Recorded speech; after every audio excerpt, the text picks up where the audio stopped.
வணக்கம். விடுதலை சிறுத்தைகளின் விருது வழங்கக்கூடிய நிகழ்வு சென்னை கலைவாண அரங்கத்தில் ஒரு 1-2 நாட்களுக்கு முன்பாக நடைபெற்றுச்சு. அதில் நடிகர் சத்யராஜ் பங்கேற்று பேசினாரு. பெரியார் விருதும் அவர் கொடுத்தாங்க. அதில் பேசுகிறப்ப ஏற மேடைக்கு ஏற்ற மாதிரி சுதி பாடுவாப்புல, ராகம் பாடுவாப்புல. அதே மாதிரி அண்ணன் திருமாவை ஆகா ஓகோன்னு அப்படி புகழ்ந்து தள்ளினார்.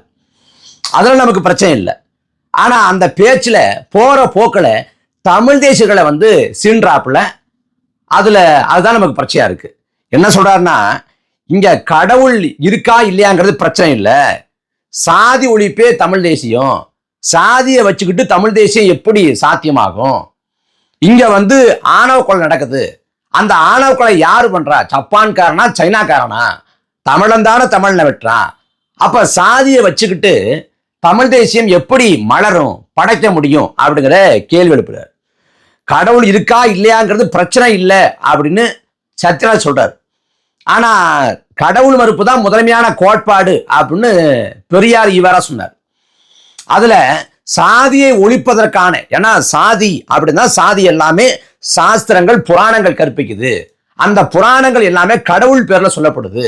அப்ப கடவுளை ஒழிச்சிட்டோம்னா, கடவுளை மறுத்துட்டோம்னா, நாத்திகத்தை பரப்பிட்டோம்னா சாதியை ஒழிச்சிடலாம் அப்படின்னு நம்பிக்கிட்டு பெரியார் ஈவரா சாதி ஒழிப்பை சாத்தியப்படுத்துவதற்கான வாய்ப்பாக கடவுள் மறுப்பை வச்சார்.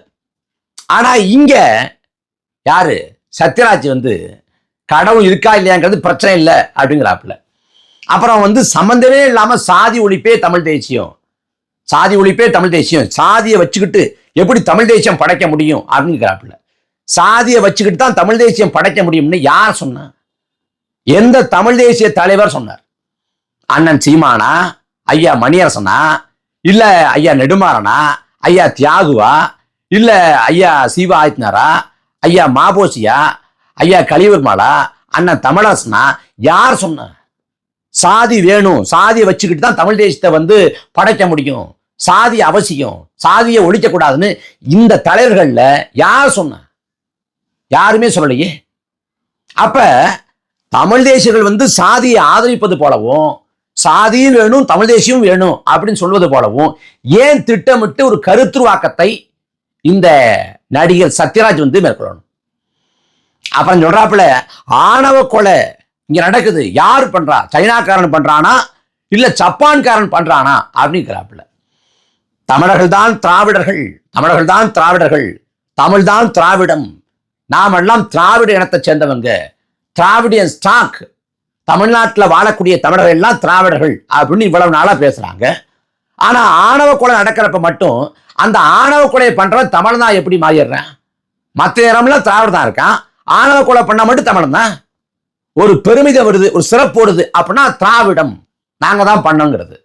ஆனா ஒரு கெடுதல் நடக்குது அப்படின்னா உடனே தமிழர் பக்கம் தள்ளி விட்டுறது. தமிழ்நாட்டில் மதவாதம் கால் விட்டுற முடியல. ஏன் தெரியுமா அப்படின்னு கேட்டோம்னா, இது பெரியார் மண் அப்படிம்பாங்க. சரி, தமிழ்நாட்டில் சாதி ஆணவ கொலை நடக்குதே அப்படின்னு கேட்டோம்னா தமிழன் சாதியவாதிங்கிறது. ஒரு நல்லதுன்னா தான் எடுத்துக்கிறது, கெட்டதுன்னா உடனே நம்ம தள்ள கட்டிடுறது. கல்லணை கட்டினா கரியால் பெருவள சோழன் திராவிட மாமன்னன் அப்படிங்கிறது. ஆனா ராஜராஜ சோழனை ஆரிய அடிமைங்கிறது. இந்த குதர்க்கவாதம் தான், இந்த திரிபுவாதம் தான் இந்த திராவிடர்களின் வரலாறு கதை எல்லாம். அதுல ஆணவ கொலை நடக்குதான் தமிழம் பண்றானா? எல்லா தேசியங்களுக்குள்ளும் ஆணவ கொலை நடக்குது, எல்லா தேசியங்களுக்குள்ளும். அதை நம்ம ஏற்கவோ நியாயப்படுத்தவோ முடியாது. ஆனா தமிழன் தான் பண்றான் அப்படின்னு இதை அப்படி ஒரு கருத்துருவாக்கத்தையும் ஒரு சித்திரத்தையும் ஏற்படுத்துறத எப்படி இருக்கிறது? சரி, நீங்க ஆணவ கொலை நடக்குதுன்னு சொல்றீங்கல்ல, அந்த ஆணவ கொலை எங்க நடக்குது? உங்க பெரியார் மண்ணில், உங்க திராவிட பூமியில, உங்க பெரியார் உளவிய நிலத்துல ஏன் சாதி ஆணவ கொலை நடக்குது? பெரியார் தான் தமிழ்நாட்டில் அப்படியே சமத்துவத்தை போதிச்சுட்டு போயிட்டார்ல. அந்த பெரியார் மண்ணில் ஏன் சாதி ஆணவ கொலை நடக்குது? அதே போல 2 புறம் திராவிட கட்சிகள் தமிழ்நாட்டை 60 ஆண்டுகளா ஆளுது. இதுல அதிமுகவை நீ திராவிட கட்சியும் ஒத்துக்க மாட்டீங்க, பரவாயில்ல. திமுக திராவிட கட்சின்னு சொல்றீங்க.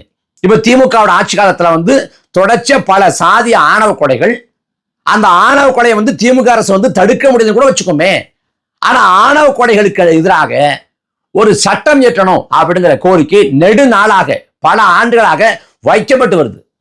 அதை விசிகாவும் முதன்மையா வைக்கிறாங்க. இதுல தமிழ்நாட்டுக்கு வந்த அம்பேத்கரோட பேரன் பிரகாஷ் அம்பேத்கர் அவர் என்ன சொல்றாரு, சாதிய ஆணவ கொலைகளுக்காக தனிச்சட்டம் இயற்றப்பட வேண்டும் அப்படின்னு அவர் உறுதிப்பட சொல்லிட்டு போயிருக்காரு. ராஜஸ்தான் ஒரு மாநிலம் இருக்கு, அங்க சமூக நீதி, பெரியார், அண்ணா, திராவிட மாடல் அப்படின்னு பேசல. அந்த ராஜஸ்தான்ல சாதிய ஆணவ கொலைகளுக்காக தனிச்சட்டம் இயற்றப்பட்டிருக்கிறது. தமிழ்நாட்டில் ஏன் இயற்றல? ஒருவேளை அதிகாரம் இல்லையா? அதிகார பற்றாக்குறை இருக்கா? அதிகாரம் போதாம இருக்கா? இல்ல. தமிழ்நாடு அரசு நினைத்தால் சாதிய ஆணவ கொலைகளுக்காக தனிச்சட்டம் இயற்ற முடியும். ஆனால் இயற்ற மாட்டான். பிகேவுட்ஸ் அந்த யூடியூப் சேனல்ல ஒரு விவாதம் நடந்துச்சு. காஞ்சிபுரம் சட்டமன்ற உறுப்பினர் எழிலரசன் வந்து என்னோட பங்கேற்றார். திமுகவோட காஞ்சிபுரம் சட்டமன்ற உறுப்பினர் எழிலரசன் பங்கேற்றாரு. அப்ப சாதிய ஆணவ கொலைகளுக்கு வந்து ஏன் திமுக அரசு சட்டம் இயற்ற மாட்டேங்குது அப்படின்னு நான் கேட்டேன். அதுக்கு அவர் சொன்ன பதில் வந்து என்ன வியக்க வச்சுச்சு. அதாவது கொலைனாலே குற்றம்னு சட்டம் இருக்கப்ப சாதிய ஆணவ கொலைகளுக்காக எதுக்கு தனி சட்டம்னு கேட்டார். நான் அப்படியே புல்லரிச்சு போயிட்டேன், அவரோட வியந்து போயிட்டேன். என்ன ஒரு சமூக நீதி பார்வை! அதாவது சுருக்கமா ரொம்பலாம் விலாவரியா சொல்லணும் அவசியம் இல்லை. இப்ப பிற்படுத்தப்பட்ட ஒருவர், ஒடுக்கப்பட்ட ஒருவர், அவங்க திருமணம் செய்யறப்ப அங்க வந்து சாதி ஆணவ கொலை நடந்தா அங்க வன்கொடுமை தடுப்பு சட்டம் பாயும்.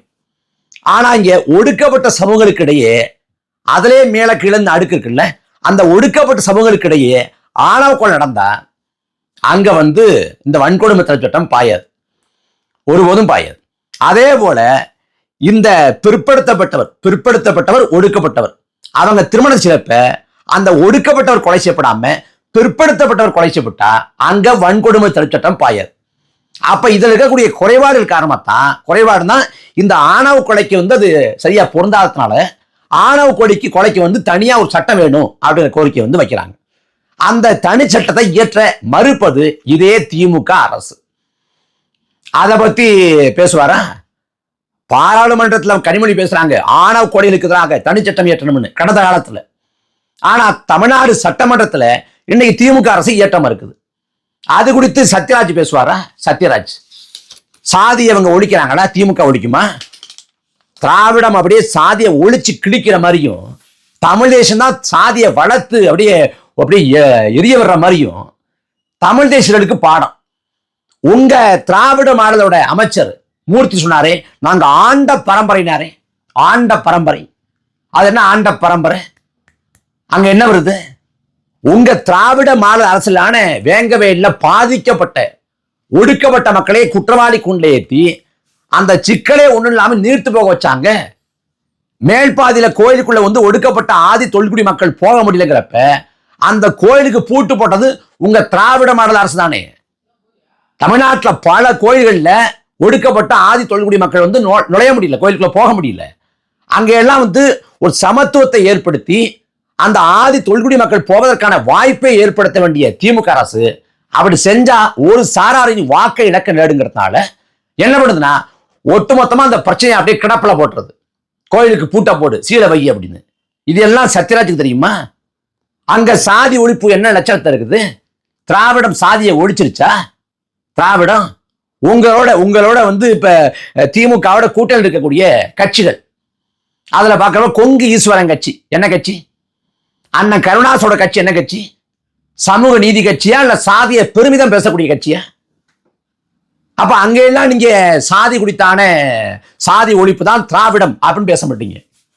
சாதி ஒழிப்பு தான் திராவிடம், சாதியை ஒழிக்காது எப்படி திராவிடத்தை வாழ வைக்க முடியும் அப்படின்னு கேள்வி எழுப்ப மாட்டீங்க. ஆனா தமிழ் தேசியர்களுக்கு பாடம். தமிழ் தேசியம் வந்து ஆட்சி அதிகாரத்தில் இல்லை, அரியணை ஏறலை. ஆனா அரியணை ஏறப்போகுது, அதிகாரத்துல ஏறப்போகுது. இப்ப வந்து மக்கள் போராட்ட களங்கள் நிற்கிறோம், மக்கள் மன்றத்தில் நிற்கிறோம், போராட்ட காலத்தில் நிற்கிறோம். எங்கேயாவது ஒரு இடத்துல சாதிய ஆணவ கொலைகளுக்கு ஆதரவாக, சாதிய படுகொலைகளுக்கு ஆதரவாக, சாதிய வன்முறைகளுக்கு ஆதரவாக, சாதிய செயல்பாடுகளுக்கு ஆதரவாக தமிழ் தேசியர்கள் நிற்கிறோமா? இல்லையே.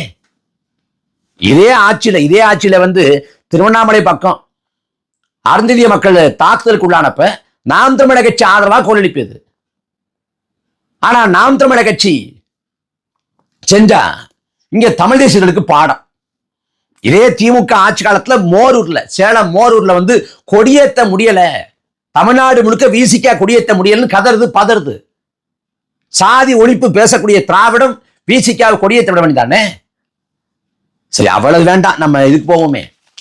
சாதியை பாதுகாக்கக்கூடிய சட்டப்பிரிவுன்னு சில சட்டப்பிரிவுகள் இருக்கு. 13 அரசியலமைப்பு சாசனத்துல பிரிவு 13, பிரிவு 25, பிரிவு 26, பிரிவு 372, இதெல்லாம் சாதியை பாதுகாக்கக்கூடிய சட்டப்பிரிவுன்னு சொல்லிட்டு இந்த சட்டப்பிரிவு எரிக்கக்கூடிய போராட்டத்தை ஏறக்குறைய ஒரு 70-80 ஆண்டுகளுக்கு முன்பாக, 100 ஆண்டு நெருங்க போகுது, ஈவரா முன்னெடுத்தார். சாதியை பாதுகாக்கக்கூடிய சட்டப்பிரிவு எரிக்கிற போராட்டத்தை. அதுக்கு பிறகு திமுக 67 ஆட்சி அதிகாரத்தில் ஏறின பிறகு மத்திய அமைச்சரவையில திமுக 18 ஆண்டு காலம் அங்கம் வச்சிருக்கு. இந்தியாவில் எத்தனையோ மாநில கட்சி இருக்கலாம், ஆனால் முதலாக இங்க மாநிலத்தில் ஆட்சியை பிடிச்ச கட்சின்னா திமுக தான்.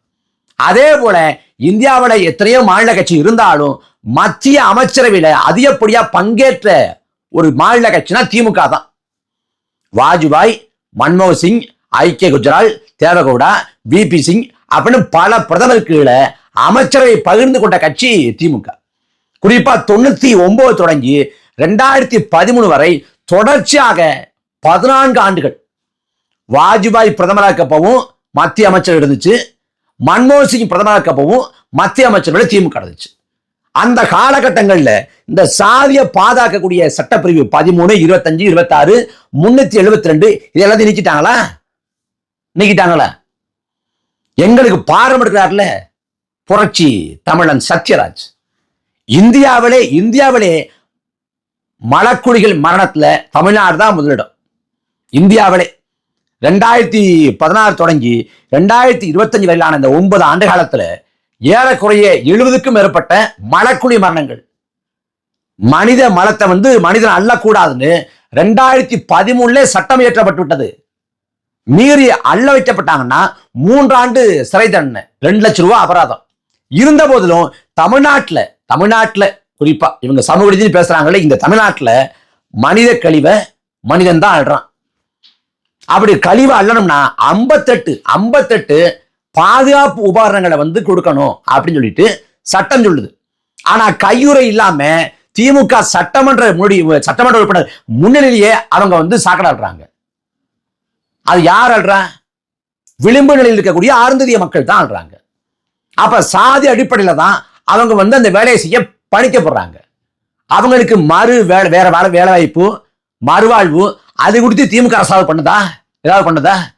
அவங்க வந்து 77 ரூபா கொடுங்க ஒரு நாளைக்கு அப்படின்னு கேட்கிறாங்க. அந்த கோரிக்கை நிவர்த்தி செய்யப்படுங்க. தீபாவளி வந்தப்ப வந்து பண்டிகையை கொண்டாட இந்த தொகை போதுமானதா இல்ல, கூடுதலா கொடுங்க அப்படின்னு சொல்லிட்டு போராட்டம் பண்றாங்க. அரசு மதிக்கவே இல்லை. அந்த துப்புரவு பணிக்கு வந்து எப்போதும் ஆள் தேவைப்படுது. ஆனா அந்த துப்புரவு பணியாளர்களை வந்து நிரந்தர பணியாளர்களா மாற்ற மாட்டாங்க. பணி பாதுகாப்பு கிடையாது, எதுவுமே கிடையாது. இது எல்லாம் குறிப்பா ஒரு 2-3 சம்பவம் தான் சொல்றேன். இதெல்லாம் திமுக ஆட்சியோட சாதி ஒழிப்பு, விளிம்பு நிலை மக்களுக்கான மேம்பாட்டு செயல்பாடுகளுக்கான உதாரணம்.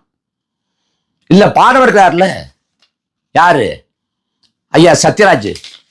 சாதி ஒழிப்பு தான் தமிழ் தேசியம். நாங்க வந்து 100 விழுக்காடு உணர்ந்திருக்கோம். சாதியை ஒழிச்சாதான் தமிழனா மாற முடியும். சாதி மதம்ங்கிற அந்த உணர்ச்சியை பின்னுக்கு தள்ளினாதான் தமிழங்கிற தேசிய உணர்ச்சி பிறக்கும். தமிழங்கிற உணர்ச்சி பிறந்தாதான் தமிழனாவான். தமிழனா ஆனதான் தமிழர் ஓர்மை பிறக்கும். தமிழர் ஓர்மை இருந்தாதான் தமிழ் தேசிய அரசியல் இங்க வந்து மலரும் அப்படின்னு 100 விழுக்காடு நம்புறோம். ஆனா எங்களுக்கு பாடம் தமிழ் தேசியம் என்றால் சாதி ஒழிப்புன்னு, திராவிடம் என்றால் சாதி ஒழிப்பு, திராவிடத்தோட அடிநாதம் சாதி ஒழிப்பு அப்படின்னு பாரம்பரியத்துக்கார அப்படின்னு. இதே திமுக அமைச்சர் இருக்கக்கூடிய ஒரு அமைச்சர் ராஜகண்ணப்பன் நினைக்கிறேன், அவர் மேல ஒரு அதிகாரி வந்து புகார் கொடுத்தார். பல முறை என்ன சாதியை சொல்லி திட்டினாரு, நான் ஒடுக்கப்பட்டவங்கிறதுனால அப்படின்னு புகார் சொன்னார். அவர் மீது எடுக்கப்பட்ட நடவடிக்கை என்ன?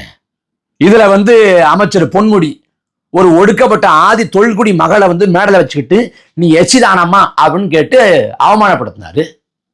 இளையராஜாவை வந்து மேடல வச்சுக்கிட்டு மறைந்த ஈவி கே சிலங்க வந்து தபையில அடிக்கிறவன்லாம் வந்து இசைஞானியா ஆயிட முடியுமா அப்படின்னு கேட்டாரு. திராவிட கழக தலைவர் வீரமணி கைதட்டி ரசிச்சாரு. அப்பெல்லாம் எங்க போனார் சத்யராஜ்? எங்க போனாரு? திடீர்னு பாடம். ஐயோ, அதுல எல்லாத்தையும் விட்டுருவோமே. திராவிடர்ங்கிறாங்கல்ல, திராவிடர்னா தமிழ், தெலுங்கு, கன்னடம், மலையாளம், துளு, இது எல்லாம் திராவிட மொழிகள். இத பேசக்கூடிய மக்கள் எல்லாமே ஓர் இனத்தை சேர்ந்தவங்க, திராவிடர்கள் அப்படிங்கிறாங்கல்ல. ஆனா மிக அண்மையில கன்னடம்ங்கிறது தமிழ்ல இருந்து பிரிஞ்சு போன ஒரு மொழி அப்படின்னு கமலஹாசன் சொன்ன போது, கமலஹாசனுக்கு கர்நாடகாவில் கடும் எதிர்ப்பு. ஆளக்கூடிய முதலமைச்சர் சித்தராமையா தொடங்கி ஆண்ட முதலமைச்சர் எடியூரப்பா வரைக்கும் எல்லாரும் எதிர்ப்பு. அந்த சமயத்துல இந்த திராவிடம் என்று பேசக்கூடிய புரட்சி திராவிடர் சத்யராஜ் வாய் திறந்து பேசினார ஒரு வார்த்தை. கருத்துரிமை, படைப்புரிமை, படைப்பு சுதந்திரம், இது எதுக்காகவது வாய் திறக்கலாம்ல, ஏன் வாய் திறக்கல? கமலஹாசனுக்கு ஆதரவாக அவருடைய படைப்புரிமையும் கருத்துரிமையும் கேள்விக்குள்ளாக்கப்பட்டு அச்சுறுத்தல் விடுக்கப்பட்டப்ப கர்நாடகத்தோட நீதிமன்றமே ஒரு சார்பான நிலைப்பாட்டு எடுத்த போது இந்த புரட்சி திராவிட சத்யராஜ் வாய் திறந்து ஒரு வார்த்தை பேசல. பாடம் எடுக்க வேண்டியதானே. தமிழும் கன்னடமும் தாய் பிள்ளை போல, தமிழ் பெற்றெடுத்த குழந்தைதான் திராவிடம், இந்த கன்னடம். அதனால நாமெல்லாம் திராவிட இனத்தை சேர்ந்தவங்க, பேச வேண்டியதானே. ஏன் இப்ப வாய் திறக்கல? ஏன்னா வாய் திறந்தா நீங்க நடிக்கிற படம் எல்லாம் கர்நாடகாவில் ஓட விட மாட்டேன். ஏற்கனவே எப்பவோ பேசினதுக்கு, காவிரி சிக்கல் போராட்டத்தின் போது பேசினதுக்கு பாகுபலி எப்ப உங்களை வருத்தம் தெரிவிக்க வச்சேன். நீங்களும் ஒரு தாளில் எழுதி வச்சு வருத்தம் தெரிவிச்சிங்க. அப்படியே படிச்சு நான் வருத்தம் தெரிவிக்கிறேன் அப்படின்னு வருத்தம் தெரிவிச்சிங்க. இப்ப மறுபடியும் பேசினா அங்க படம் ஓடாது. படம் ஓடலன்னா நமது வாழ்வாதாரம் அந்த சிக்கல் வரும். அதனால அதுக்கு வாய் திறக்கல, இதுக்கு வாய் திறக்கிறது. இதெல்லாம் சந்தர்ப்பவாதம் இல்லையா? பச்சை சந்தர்ப்பவாதம், அப்பட்டமான சந்தர்ப்பவாதம். அதுல என்னன்னா, இந்த பேச்சோட நிறைவுல அண்ணன் திருமாவை வானளவ புகழ்றாரு. வாழும் அம்பேத்கர் அப்படின்னு அண்ணன் திருமாவை சொல்றாரு. அம்பேத்கர் தான் சொல்றாரு, சில ரொட்டி துண்டுகளுக்காக நமது உரிமையை அடமான வைப்பது மானங்கட்டத்தனமானது அப்படின்னு சொல்றாரு. ஆனா அண்ணன் திருமா ரொட்டி துண்டுல 2 சீட்டுக்காக